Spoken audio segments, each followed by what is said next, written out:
think you got hired within the bunch, but no, you are actually getting fired among the bunches. What is going on, guys? Welcome back to my channel, Hire Bunch and Fire Bunches.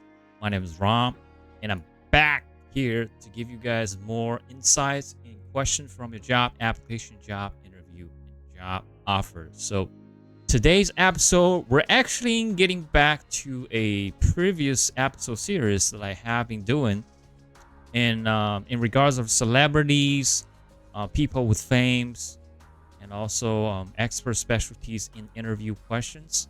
So that series is Interview with the Giants. So so today we're back with one of our previous guests, quote unquote, in this series, and his name is Tucker Carlson. So who's actually Tucker Carlson? So this is his Wiki page. He is mostly regarded as one of the most famous TV personnel or reporter or anchors, however you're gonna name it. He has worked with, those great famous TV programs such as MCN, Fox News, and CNN, MSNBC, PBS. And I think the most recent event or incidents that he had with these big names was that he was either laid off or fired by the Fox News back in 2023. And ever since then, he has started his own channel or platforms, aka Twitter account or X account, broadcasting all the interview that he has been doing. And one of them was actually one of the previous episodes that I had with a Andrew Tate that he did, right? So guys, feel free to go back to that episode. So in today's episode, we're not talking about him. Yeah, well, in some percent, yes, but we're basically focusing on his interview techniques. Answering questions. How did he do the transitions between questions? How was he, his interview skills, that presentation skills when he was asked difficult questions? And specifically, the most recent Joe Rogan show. We actually had a previous episode with Joe Rogan, I think, interviewing with the CEO of Meta, right? Mark Zuckerberg. So this one.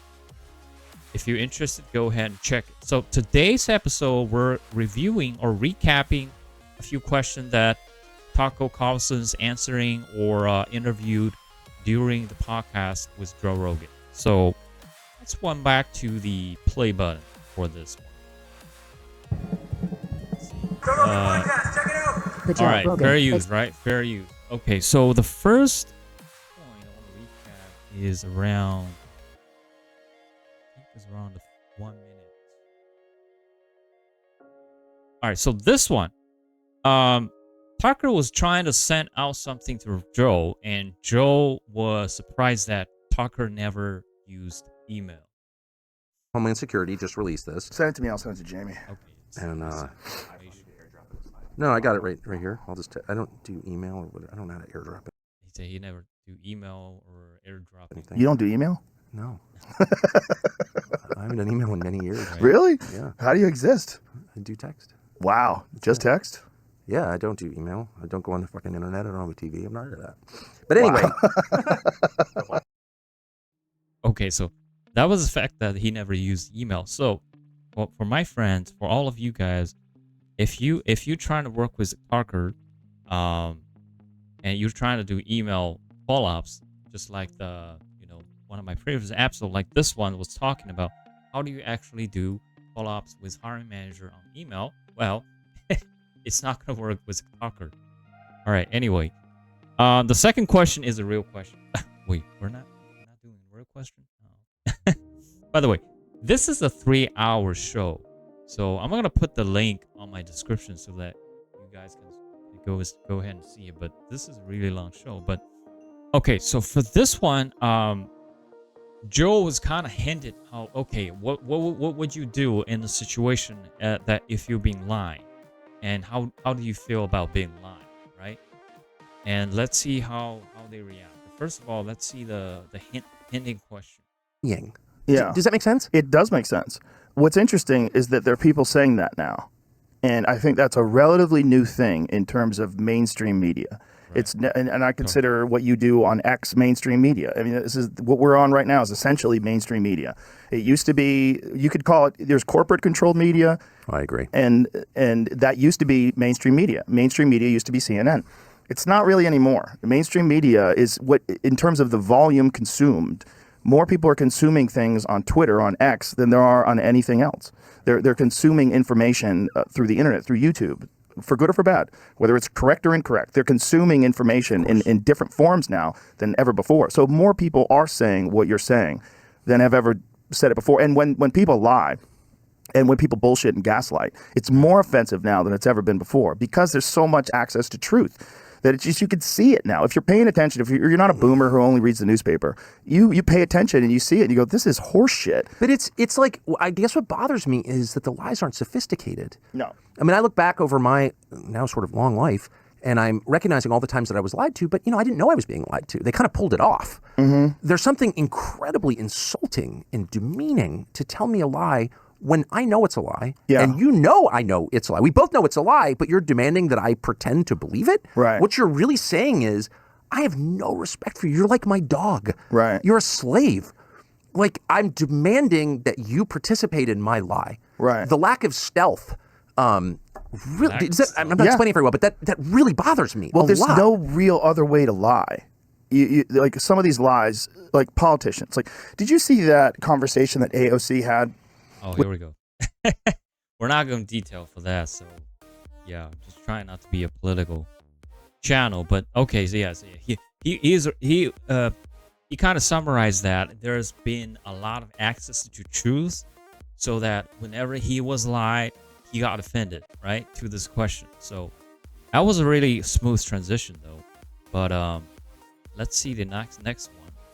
Okay, so basically, when Joel was talking about how he started this podcast thing, the channel, so Tucker is kind of answering some question like, oh, how do you see yourself in the next 5 years?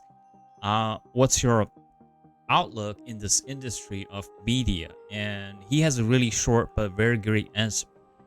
Podcast it had is just incredible, and I never would have predicted that in a million freaking years. I would have never thought it. When I first started doing this, it was in my living room with my friend Brian, and we did it on a laptop. We had a webcam, and we were like... With my friend Brian. Yeah. Brian Redband of Kill Tony. You met Brian. Yes, I did. Yeah. But I just love the phrase, with my friend Brian. Like every bad story, like, I was with my friend Brian. we were down in Mexicali, and me and my friend Brian. We just started fucking around online, and then we started eventually bringing in guests, and then we eventually got a studio, and then eventually I got a big place in LA, like a real warehouse, and then eventually moved to Texas. It all just eventually happened. But it was not, I mean, I was in another part of media for that whole period, and if you had asked me up until the last few years, like, the future is clearly shorter, crisper, more produced, right? Right. Everybody would have thought that. Exactly. Yeah. Everyone did think that, including me, and I hated it. I like long form, but I was a long form magazine writer for years, so I thought that was over. Yeah. Not over. Everybody thought that. Yeah. Even my friends, they were telling me how to edit my show. They're like, you should edit that. No one's going to listen to 3 hours. I'm like, then don't listen. I don't care. Okay. All right. So he was talking about the future. Its future is gonna more clear, crisper media, but also more production involved media in the future. But people never dropped off the same old fashion of media reporting.